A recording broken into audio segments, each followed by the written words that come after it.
ঈমান সাধারণত দুই প্রকার, যথা ঈমানে মুজমাল অর্থাৎ সংক্ষিপ্ত ঈমান, ঈমানে মুফাসসাল মানে আল্লাহর উপর ঈমান।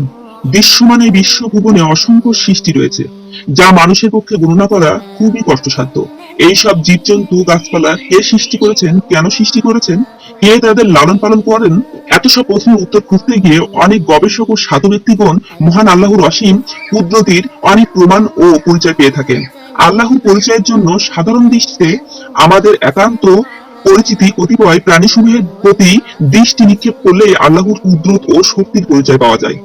এই জন্য সহজ হলো যে ব্যক্তি নিজেকে নিয়ে চিন্তা করে যে এক সময়ে জন্মের পর যে নিতান্ত অসহায় ছিল, যার কোনরূপ চলার শক্তি ছিল না, নড়াচড়ার শক্তি ছিল না, সে কথা বলতে পারত না, ধীরে ধীরে সে ছোট শিশুটি বড় হয়ে চলাফেরা করে, এক দেশ থেকে অন্য দেশ ঘুরে বেড়াতে পারে এবং অত্যন্ত জাকপুট হয়ে থাকে, তার এইসব কাজের জন্য নিশ্চয়ই একজন পালনকর্তা, ত্রাণকর্তা, মুক্তিদাতা অবশ্যই রয়েছে। আর তিনি হচ্ছেন সর্বসময় সর্বক্ষমতার অধিকারী, এই বিশ্বের সৃষ্টিকর্তা মহান আল্লাহ তাআলা। মহান আল্লাহ তাআলার সৃষ্টি জগতের মধ্যে এক বিচিত্র সৃষ্টি হচ্ছে উট, যে মরুভূমিতে কোনো প্রাণী টিকতে পারে না, অথচ সেই মরুভূমিতে বিনা কষ্টে উট চড়ে বেড়ায় এবং অনেক বড় বড় বালুকাময় মরুভূমিতে মালামালের বোঝা নিয়ে পাড়ি জমায়। এরা নিজের ইচ্ছা মতো নাকের ছিদ্র বন্ধ করতে পারে এবং খুলতে পারে। মাঝে মধ্যে যখন মরুভূমিতে ধূলির ঝড় আরম্ভ হয়, তখন উট নিজেদের নাকের ছিদ্র বন্ধ করে রাখে, যাতে করে ধুলাবালি নাকের ভিতর প্রবেশ করতে না পারে।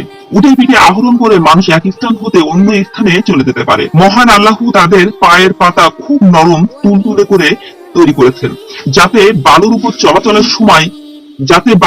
চলাচলের সময় তাদের পা আটকে না যায়। অনেক সময় এরা মরুভূমিতে পাড়ি দেয় 15 থেকে 20 ঘন্টা পর্যন্ত পথ অতিক্রম করে। এই দীর্ঘ সময়ে পানি না পেলে তারা পিপাসায় কাতর হয়ে যায়। মহান আল্লাহ এই প্রাণীটির পাকস্থলীর পাশে আলাদা একটি থলে দান করেছেন। উটেরা সেই থলের মধ্যে পানি জমা করে রাখে। মরুভূমিতে চলার সময় কাতর হয়ে গেলে তারা ওই থলে থেকেই সঞ্চিত পানি হতে পানি পান করে, তৃষ্ণা নিবারণ করে। উটের যেমন অনেক বড় ধরনের প্রাণী, ঠিক তেমনই তাদের খাদ্য প্রকাণ্ড অনেক বেশি। উটের চোয়াল খুবই শক্ত, এই জন্য এরা মরুভূমিতে শক্ত বাবলা গাছের ডালসমূহ বিনা কষ্টে চিবিয়ে খেতে পারে। এই ব্যাপারে মহান আল্লাহ পাক উট সম্পর্কে ঘোষণা করে বলেন, তারা কি দেখে না যে কত কায়দা কৌশল করে উটকে সৃষ্টি করেছি আমি। সূরা গাশিয়া।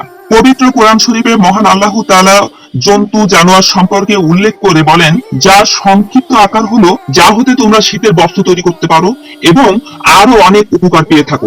ঈমান সাধারণত দুই প্রকার, যথা ঈমানে মুজমাল অর্থাৎ সংক্ষিপ্ত ঈমান, ঈমানে মুফাসসাল মানে আল্লাহর উপর ঈমান। বিশ্বমানে বিশ্বভুবনে অসংখ্য সৃষ্টি রয়েছে, যা মানুষের পক্ষে গণনা করা খুবই কষ্টসাধ্য।